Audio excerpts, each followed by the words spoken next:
गत 2 दिन तले पूर्वतन राज्यसभा सदस्य श्रीजुक्त भास्कर राव विजु जनता दल परित्याग कर व्यक्तिगत स्तर में मत बहुत व्यथित कारण मो बाल्य कालरू से गोटे दल में काम करुवा मु देखी आसी।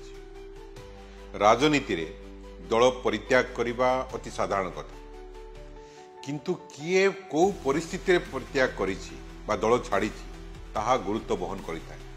मु मध्ये गोटे दल छाड़ी अन्य एक दल को आसी।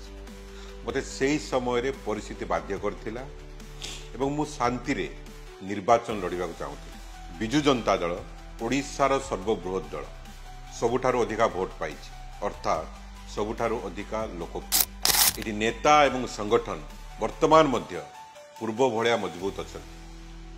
दल शासन जाइके मात्र 16 मास हेछि। वर्तमान समय रे आम निकटर एक बलिष्ठ संगठन अच्छी, रणनीति मध्य प्रस्तुत होगी विजु जनता दल पर्यायक्रमे या कार्यकारी करुँच। निष्पत्ति आम भली नेता मानकर मनोबल को दुर्बल करुँच। मोर अनुरोध आपण माने मार्गदर्शक साजी मध्य ए दल को बहुत किसी साहाय्य करि पारिबे एवं ओडिशा रे एक वैप्लविक परिवर्तन आनी पारिबे। धन्यवाद।